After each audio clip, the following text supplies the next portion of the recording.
കണ്ടോ, വണ്ടിയുടെ നീളം നിങ്ങൾക്ക് ബാക്കിലേക്ക് നോക്കിയാൽ കാണാൻ സാധിക്കും. ഇത്രയും നീളമുണ്ട്. അപ്പോൾ ആ നീളം കൂടെ നമ്മൾ കാൽക്കുലേറ്റ് ചെയ്ത് വണ്ടി ഓടിക്കുക എന്നുള്ളത് മാത്രമേ അതിനകത്തുള്ളൂ. എല്ലാവർക്കും നമസ്കാരം. ഞാൻ ഗുഡ്സൺ കട്ടപ്പന. വീണ്ടും മറ്റൊരു വീഡിയോയിലേക്ക് എല്ലാവർക്കും സ്വാഗതം. നമുക്കിന്ന് ഒരു വലിയൊരു വാഹനം ഓടിക്കാൻ പഠിച്ചാലോ? പുതിയതായിട്ട് വണ്ടി പഠിക്കുന്ന ഒരുപാട് വിദ്യാർത്ഥികളുണ്ട്, ചെറിയ വാഹനങ്ങൾ ഓടിക്കുന്നവർ. അപ്പോൾ അങ്ങനെയുള്ളവർക്ക് വലിയ വാഹനങ്ങൾ ഓടിക്കാൻ താല്പര്യമുള്ളവരുണ്ട്. തീർച്ചയായിട്ടും ഈ ഒരു വീഡിയോ കണ്ടു കഴിഞ്ഞാൽ മുഴുത്ത വാഹനങ്ങൾ ഓടിക്കുമ്പോൾ എന്തൊക്കെ കാര്യങ്ങൾ ശ്രദ്ധിക്കണം എന്നുള്ളതിനെക്കുറിച്ച് നിങ്ങൾക്കൊരു ഐഡിയ കിട്ടും. ഈ കിടക്കുന്നതാണ് നമ്മുടെ വാഹനം. ഓക്കെ, ലോക്കാണ്. ലോക്ക് തുറന്നു. ഓക്കെ, മാസ്ക് തൽക്കാലത്തേനൊന്ന് മാറ്റുവാണ്. ഇപ്പോൾ വണ്ടിയിൽ വേറെ ആരുമില്ല, ഞാൻ ഒറ്റയ്ക്കേ ഉള്ളൂ. അതുകൊണ്ടാണ് മാസ്ക് മാറ്റിയത്. എന്തായാലും വണ്ടിയിൽ സാനിറ്റൈസർ ഉണ്ട്, നമുക്ക് കൈയൊക്കെ ഒന്ന് ക്ലീൻ ചെയ്യാം. അതോടൊപ്പം തന്നെ സ്റ്റിയറിംഗ് ഒന്ന് വൃത്തിയാക്കണം. പിന്നെ വണ്ടിയുടെ ഗിയർ ലിവർ, അതോടൊപ്പം തന്നെ ഹാൻഡ് ബ്രേക്ക്, ഇത്രയും കാര്യങ്ങൾ നമ്മൾ എപ്പോഴും ടച്ച് ചെയ്തുകൊണ്ടിരിക്കുന്നതാണ്. അതൊന്ന് നമുക്കൊന്ന് ക്ലീൻ ചെയ്യാം. അതിനുശേഷം നമുക്ക് വണ്ടി മുന്നോട്ടെടുക്കാം. നമ്മളൊരു വലിയ വണ്ടി ഓടിക്കുമ്പോൾ എന്തൊക്കെ കാര്യങ്ങൾ ശ്രദ്ധിക്കണം, അതുപോലെ തന്നെ എങ്ങനെയാണ് ഒരു വലിയ വണ്ടി ഓടിക്കേണ്ടത് എന്നുള്ളതാണ് ഇന്നത്തെ വീഡിയോയിൽ പറയുന്നത്. ചെറിയ വണ്ടിയെ അപേക്ഷിച്ച് മുഴുത്ത വണ്ടികൾക്കുള്ള വ്യത്യാസം, നീളത്തിൽ വ്യത്യാസമുണ്ട്. അതായത് ചെറിയ വണ്ടികൾക്ക് നീളം കുറവാണ്, എന്നാൽ വലിയ വാഹനങ്ങൾക്ക് കുറച്ചും കൂടെ നീളത്തിൽ വ്യത്യാസമുണ്ട്. അതുപോലെ തന്നെ വാഹനത്തിൽ യാത്ര ചെയ്യുന്ന ആളിൻ്റെ എണ്ണത്തിൽ കൂടുതലുണ്ട്. ഇപ്പോൾ ഈ ഒരു വാഹനത്തിലാണെങ്കിൽ മൊത്തത്തിൽ നമുക്കൊരു 7 പേർക്ക് സഞ്ചരിക്കാം. അതായത് ഡ്രൈവിംഗ് സീറ്റ്, പിന്നെ കോ ഡ്രൈവർ സീറ്റ്, അങ്ങനെ മുന്നിൽ 2 പേർക്ക്, തൊട്ടു പുറകിലായിട്ട് 2 പേർക്ക് സഞ്ചരിക്കാം. അതിൻ്റെ ഏറ്റവും ബാക്കിലായിട്ട് 3 പേർക്ക്, അങ്ങനെ മൊത്തത്തിൽ 7 പേർക്ക് നമുക്ക് ഈ ഒരു വാഹനത്തിൽ സഞ്ചരിക്കുവാനായിട്ട് സാധിക്കും. അപ്പോൾ നമ്മൾ ഈ വാഹനം ഓടിക്കുമ്പോൾ ശ്രദ്ധിക്കേണ്ട ഒരു കാര്യം എന്ന് പറഞ്ഞാൽ വാഹനത്തിൻ്റെ വലിപ്പം, അതുപോലെ തന്നെ നീളം. ഈ 2 കാര്യങ്ങൾ നമ്മൾ കൃത്യമായിട്ടും ശ്രദ്ധിച്ചാൽ നമുക്ക് ഒരു മുഴുത്ത വാഹനം ഓടിക്കുവാനായിട്ട് സാധിക്കും. ഇനി നമുക്ക് വണ്ടി ഒന്ന് ഓടിച്ചു തുടങ്ങാം. ഞാനിപ്പോൾ ഓൾറെഡി സീറ്റ് ബെൽറ്റ് ഇട്ടു. ഇപ്പോൾ ഓൾറെഡി വണ്ടി ഫസ്റ്റ് ഗിയറിലാണ് കിടക്കുന്നത്. നമുക്കിപ്പം വണ്ടി സ്റ്റാർട്ട് ചെയ്യാം. നമ്മൾ സാധാരണ വാഹനം സ്റ്റാർട്ട് ചെയ്യുന്നത് പോലെ തന്നെ വണ്ടി സ്റ്റാർട്ട് ചെയ്യുന്നു. അതിന് സാധാരണ നമ്മൾ വണ്ടി സ്റ്റാർട്ട് ചെയ്യുന്നത് പോലെ തന്നെ നമ്മുടെ കാലൊന്ന് ബ്രേക്കിൽ വരുന്നു. അതിനുശേഷം നമ്മൾ എന്ത് ചെയ്യുന്നു, ക്ലച്ച് ഫുള്ള് ചവിട്ടിയതിന് ശേഷം വണ്ടിയുടെ ഗിയർ നമ്മൾ ന്യൂട്രാക്കി കൊടുക്കുന്നു. പിന്നീട് നമ്മൾ ക്ലച്ചിൽ നിന്ന് കാലയക്കുന്നു, വണ്ടി സ്റ്റാർട്ട് ചെയ്യുന്നു. സാധാരണ നമ്മൾ വാഹനം ചെറിയ വണ്ടി സ്റ്റാർട്ട് ചെയ്യുന്നത് പോലെ തന്നെ വണ്ടി സ്റ്റാർട്ട് ചെയ്യുന്നു. ഓക്കെ, ഇപ്പോൾ വണ്ടി സ്റ്റാർട്ടായിട്ടുണ്ട്. ഇനി നമുക്ക് വണ്ടി മുന്നോട്ട് പോകാനായിട്ട് നമ്മൾ ക്ലച്ച് ചവിട്ടി ഫസ്റ്റ് ഗിയർ കൊടുക്കുന്നു. സാധാരണ ചെറിയ വണ്ടികൾക്ക് ചെയ്യുന്നത് പോലെ തന്നെ ക്ലച്ച് ഫുള്ള് ചവിട്ടുന്നു. അതിനുശേഷം നമ്മൾ ഗിയർ ഫസ്റ്റ് ഗിയർ കൊടുക്കുന്നു. ഇപ്പം നിങ്ങൾക്ക് നോക്കിയാൽ കാണാൻ സാധിക്കും, ഇതുണ്ടോ, first, second, third, fourth, fifth, reverse. സാധാരണ നമ്മൾ ചെറിയ വാഹനങ്ങളിൽ ഉള്ളതുപോലെ തന്നെ 6 ഗിയർ ഉണ്ട്. മുന്നോട്ട് പോകാൻ 5ഉം റിവേഴ്സ് 6 ഗിയർ. ഇപ്പം നമ്മൾ ഫസ്റ്റ് ഗിയർ കൊടുത്തു. നമുക്കിപ്പോൾ മുന്നോട്ട് എടുക്കുവാനായിട്ട് സാധിക്കത്തില്ല, കാരണം മുന്നിലായിട്ട് ഒരു പോസ്റ്റ് ഉണ്ട്. അതുകൊണ്ട് തന്നെ നമുക്ക് വണ്ടി കുറച്ച് റിവേഴ്സ് എടുക്കണം. ഓക്കെ, ഇപ്പോൾ വീണ്ടും ഞാൻ ക്ലച്ച് ചവിട്ടിയിട്ടുണ്ട്. അതുകൊണ്ട് തന്നെ വണ്ടിയുടെ ഗിയർ ഞാൻ ന്യൂട്രാക്കുന്നു, റിവേഴ്സ് ഗിയർ കൊടുക്കുന്നു. ഇനിയിപ്പോൾ അതിനോടൊപ്പം തന്നെ ഞാൻ ചെയ്യുന്നത് വണ്ടിയുടെ ഹാൻഡ് ബ്രേക്ക് ഓഫ് ചെയ്ത് കൊടുക്കുകയാണ്. സാധാരണ നമ്മൾ ചെറിയ വണ്ടിയെ ചെയ്യുന്നത് പോലെ തന്നെ ഹാൻഡ് ബ്രേക്ക് ഓഫ് ചെയ്ത് കൊടുക്കുന്നു. ഇനി വണ്ടി നമ്മൾ പുറകിലേക്ക് കുറച്ചെടുക്കുകയാണ്. അതിന് ഞാൻ ബ്രേക്കിൽ നിന്ന് കാല് മാറ്റി ആക്സിലറേറ്റർ ചെറുതായിട്ട് കൊടുക്കുന്നു. ഓക്കെ, മെല്ലെ ക്ലച്ചിൽ നിന്നും കാലയച്ചു ചെറുതായിട്ട് ആക്സിലറേറ്റർ കൊടുത്തു. ഇപ്പോൾ വണ്ടി പുറകോട്ട് നീങ്ങുന്നുണ്ട്. നിങ്ങൾക്ക് നോക്കിയാൽ കാണാൻ സാധിക്കും. നമ്മൾ എടുക്കുമ്പോൾ പുറകിൽ വണ്ടി എന്തെങ്കിലും ഉണ്ടോ എന്ന് നമ്മൾ നോക്കി എടുക്കാവുള്ളൂ. ഇപ്പോൾ ബാക്കിലായിട്ട് മറ്റു വാഹനങ്ങളൊന്നുമില്ല. ഓക്കെ, ഇപ്പോൾ ബാക്കിലേക്ക് കുറച്ച് നീങ്ങി.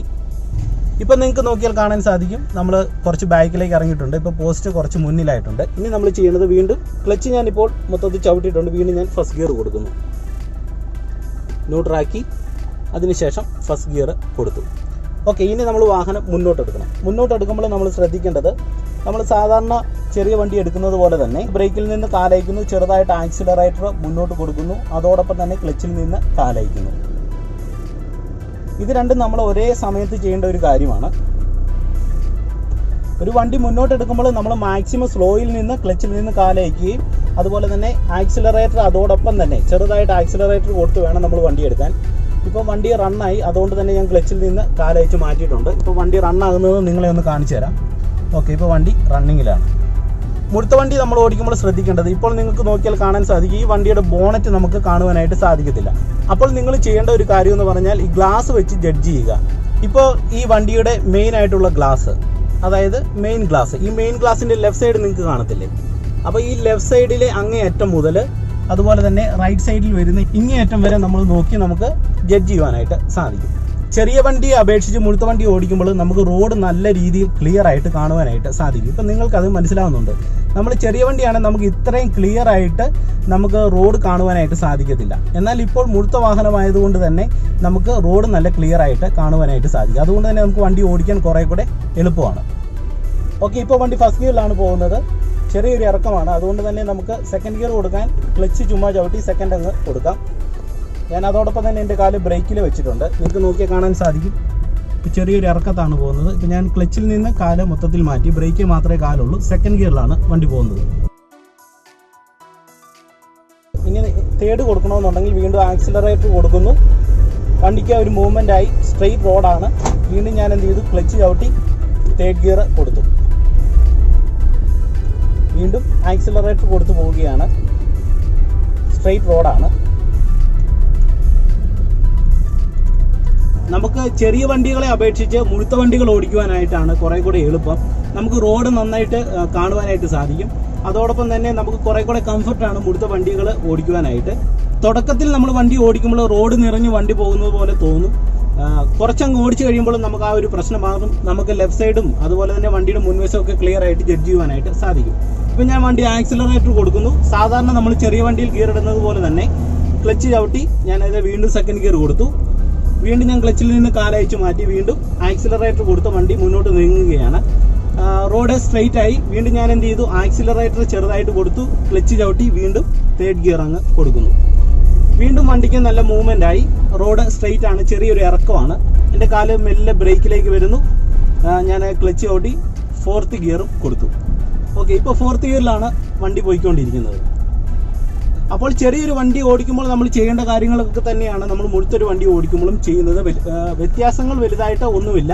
വണ്ടിക്ക് നീളത്തിൽ വ്യത്യാസമുണ്ട്. അതുപോലെ തന്നെ വണ്ടിക്ക് ഹൈറ്റിൽ വ്യത്യാസമുണ്ട്. വണ്ടിക്ക് കുറച്ച് വലിപ്പമുണ്ട്. ഇതൊക്കെയാണ് നമുക്ക് പ്രധാനമായിട്ടും തോന്നുന്ന ചില വ്യത്യാസങ്ങൾ. എന്നാൽ നമ്മൾ കുറച്ചൊരു ദൂരം നമ്മളൊരു മുഴുത്തൊരു വണ്ടി ഓടിച്ചു കഴിയുമ്പോൾ നമ്മൾ ഓട്ടോമാറ്റിക്കായിട്ട് നമ്മൾ ആ വണ്ടിയായിട്ട് ഇണങ്ങും. നമുക്ക് നല്ല രീതിയിൽ തന്നെ വണ്ടി ഓടിക്കുവാനായിട്ട് സാധിക്കും. ഇനി ഇങ്ങനെയുള്ള മുഴുത്ത വാഹനങ്ങളെക്കുറിച്ച് പറയുകയാണെങ്കിൽ ഒന്ന് രണ്ട് കാര്യങ്ങൾ നിങ്ങൾക്ക് ബേസിക് ആയിട്ട് മനസ്സിലാകാൻ ചില കാര്യങ്ങൾ പറയാം. അതായത് ബോണറ്റ് കാണാൻ പറ്റുന്ന വണ്ടികളുണ്ട്. അതായത് നമ്മുടെ മഹേന്ദ്രയുടെ ബൊലേറോ, അതുപോലെ തന്നെ സ്കോർപിയോ, പിന്നെ നമ്മുടെ ജീപ്പ് പോലെയുള്ള ആ ഒരു സെക്ഷനിൽ പെടുന്ന വാഹനങ്ങൾക്കൊക്കെ നമുക്ക് ബോണറ്റ് കാണുവാനായിട്ട് സാധിക്കും.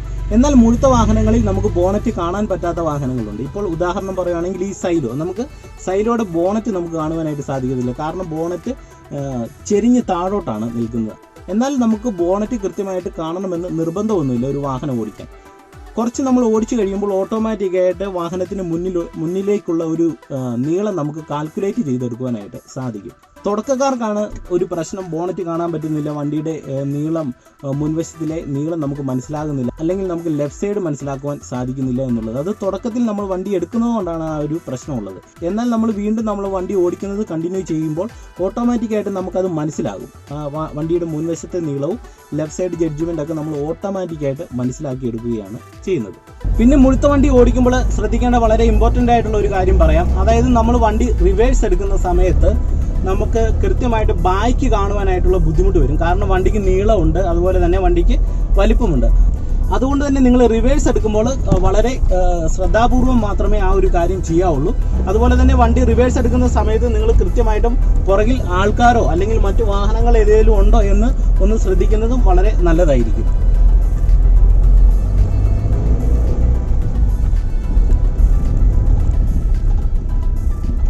പുതിയ ഡ്രൈവേഴ്സിന് മുഴുത്ത വാഹനങ്ങൾ ഓടിക്കുവാൻ ഒരുപാട് ആഗ്രഹമുള്ളവരുണ്ട്. അതുകൊണ്ട് തന്നെ നിങ്ങൾ മുഴുത്ത വണ്ടി ഓടിക്കുന്ന കാര്യത്തിൽ പേടിക്കേണ്ടതായിട്ടുള്ള കാര്യങ്ങളില്ല. നമുക്ക് കുറേ കൂടെ എളുപ്പമാണ് കുറച്ചും കൂടെ മുഴുത്ത വാഹനങ്ങൾ ഓടിക്കുവാനായിട്ട്. നമുക്ക് റോഡൊക്കെ ഈ പറഞ്ഞതുപോലെ തന്നെ നല്ല രീതിയിൽ കാണുവാനായിട്ട് സാധിക്കും. അതുകൊണ്ട് തന്നെ നിങ്ങൾക്ക് ധൈര്യമായിട്ട് തന്നെ ഒരു വലിയ വാഹനം ഓടിക്കുന്നതിന് തെറ്റില്ല. ചെറിയ വാഹനം അത്യാവശ്യം നിങ്ങൾക്ക് ഓടിക്കുവാൻ സാധിക്കുന്നുണ്ടെങ്കിൽ തീർച്ചയായിട്ടും വലിയ വാഹനം ഓടിക്കുവാനായിട്ട് സാധിക്കും. വണ്ടിയുടെ നീളവും വീതിയും നമ്മളൊന്ന് കണക്ക് കൂട്ടുക. അതുപോലെ തന്നെ വണ്ടിയുടെ ഹൈറ്റ്, വണ്ടിയിൽ യാത്ര ചെയ്യുന്ന ആൾക്കാരുടെ എണ്ണം, ഇതൊക്കെ നമ്മൾ ഏകദേശം ഒന്ന് മനസ്സിലാക്കിയാൽ തീർച്ചയായിട്ടും നന്നായിട്ട് ഓടിക്കുവാനായിട്ട് സാധിക്കും. തുടക്കത്തിൽ കുറച്ച് ബുദ്ധിമുട്ടുകൾ ഉണ്ടാകും, എന്നാൽ അതൊക്കെ മാറിക്കോളും.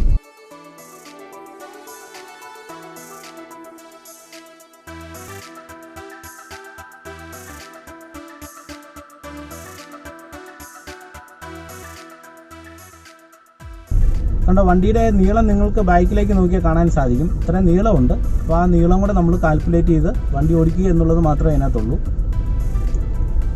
ഒരു മുഴുത്ത വാഹനം ഓടിക്കുക എന്ന് പറഞ്ഞു കഴിഞ്ഞാൽ വളരെ സിമ്പിളാണ്. കാരണം വലിയ വ്യത്യാസങ്ങളൊന്നുമില്ല. ഗിയർ സിസ്റ്റം ഒക്കെ പറയുകയാണെങ്കിൽ പോലും നമ്മളുടെ സാധാരണ ചെറിയ വാഹനങ്ങളിൽ ഉള്ളതുപോലെയുള്ള ഗിയർ സിസ്റ്റവും മറ്റു കാര്യങ്ങളൊക്കെയാണ്. അതുകൊണ്ട് തന്നെ ധൈര്യമായിട്ട് നിങ്ങൾക്ക് മുഴുത്ത വാഹനം ഓടിക്കാം. ഈ വീഡിയോ ഇഷ്ടപ്പെട്ടാൽ ചാനൽ ഒന്ന് സബ്സ്ക്രൈബ് ചെയ്യുക, ലൈക്ക് ചെയ്യുക, ഷെയർ ചെയ്യുക. വീണ്ടും മറ്റൊരു വീഡിയോയിൽ കാണാം. എന്റെ ചാനൽ സബ്സ്ക്രൈബ് ചെയ്യുവാൻ വേണ്ടി ഈ വീഡിയോയുടെ താഴെ കാണുന്ന സബ്സ്ക്രൈബ് ബട്ടൺ ഒന്ന് ക്ലിക്ക് ചെയ്യുക. പുതിയ വീഡിയോകളുടെ നോട്ടിഫിക്കേഷൻ കിട്ടുവാനായിട്ട് ആ ബെൽ ഐക്കണിൽ ഒന്ന് ക്ലിക്ക് ചെയ്യുക.